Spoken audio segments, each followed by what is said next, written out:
I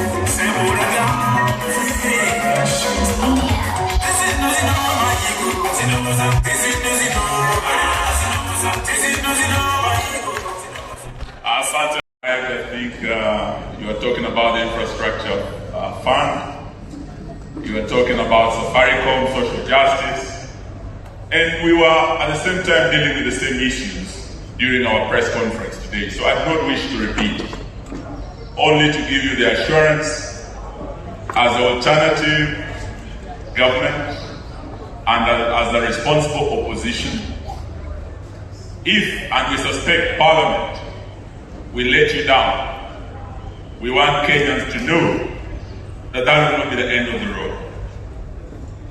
Our last line of defense remains the Kenyan judiciary, and when the chips are down, they have come to the aid of Kenyans. When we had similar transactions, you remember the 3 Adani deals, where we had an over 200 billion deal going to Adani over the JKIA. We had a 95 billion deal going to the same Adani through Ketraco. And we had a 104 billion deal going to the same Adani, introducing something called SHA. We were able, as the People's Loyal Opposition, with my brother Kalonzo Musyoka, our brother Tony Gashoka was here, the LSK, and a very strong civil society, to proceed to court and to challenge the legality of those deals.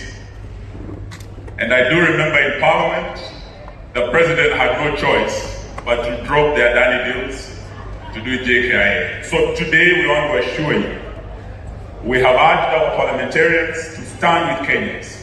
But if they do not, the constitutionality of what they are doing and the legality of the process will be challenged.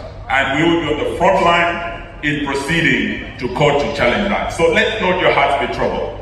We will stand with you. We have heard about the young people. My brother Rigiji has spoken about them. And IEBC, I was really wishing the chairman would be here, to have only over 200,000 young people registering as voters. For the last over 3 months or so, there is something terribly wrong with that process.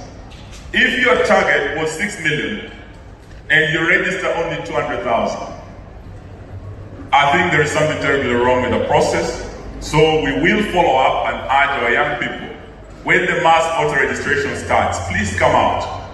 The only way your voices can be heard is if you come and vote, and your vote is counted. We're engaging IEBC in ensuring the necessary electoral reforms are put in place. We started this process with the late Raila Odinga, when we had the 2023 Maandamano, when we ended up having the national dialogue. We put these issues on the table, electoral justice that you've spoken about, and we want to assure you that we'll continue pursuing this matter. The last thing I want to say, if we are talking about the people, the 3 most powerful words of our Constitution are, we the people. And who are we talking about? The majority of the people of Kenya are young people. So when we say we the people, Comrades Mkwapa, yes. Comrades Power, say we the people. We the people. You are the people, the young people of this country. You are the majority, and your voice can only be heard through your votes. The other who are the majority are the women of Kenya. Today, as we speak, the Anglican Church is having a dialogue over the leadership of their church. For years, we have never had a woman lead the Anglican Church.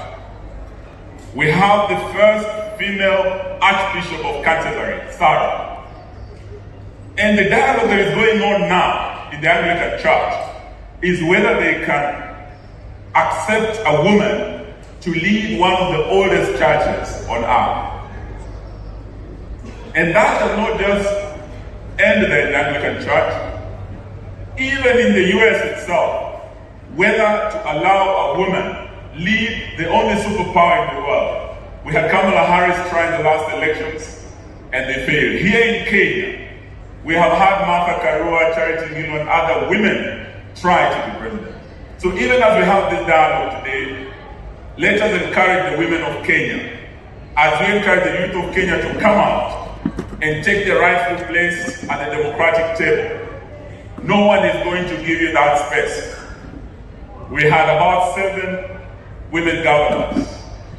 We lost Lorna Laboso. We have had some who have left, Charity left. And in the next election, those women who are here today, the Democratic Action Party, the DP, YPA, DCP, and all these parties in the united opposition, we want to encourage women of Kenya to come out, to fight for all positions of leadership, including the presidency of the Republic of Kenya. So we want to give you our word that in whatever we are planning, we will put our youth and our women at the center and front of our democratic action. And we will work with you. Starting the 7 May, I want to thank you all and thank CMD for continuing giving us this table. President Reagan used to say that all change, or the greatest change, starts at the dinner table, at the family table. So having this table here at Uhuru Park, where we can all come, young and old, men and women, disabled and others, we have a family table we can talk to each other.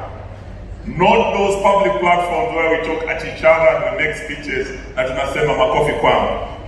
Here we talk to each other and we appreciate the questions, particularly the young people have asked the leaders here today. This is what we are talking about: accountability and engagement and having a vibrant democracy. So lastly, we say where we are situated. I must thank CMD for choosing this site. Uhuru Park is a historic ground. This is where our multi-party democracy was birthed. This is where our 2010 constitution was promulgated, right here where we're sitting. Today, our democracy is facing its hour of utter peril. And William Ruto and his regime have become an existential threat to our democracy. And we must speak so openly. When our young people cannot be allowed to come out and express themselves freely about a finance bill. In 2023, 75 were killed.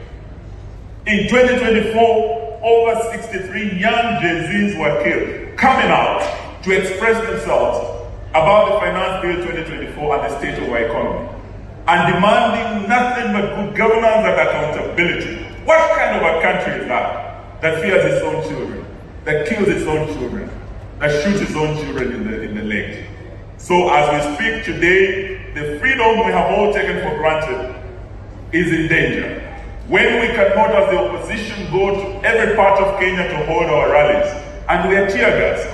We cannot go as families in our churches and worship peacefully.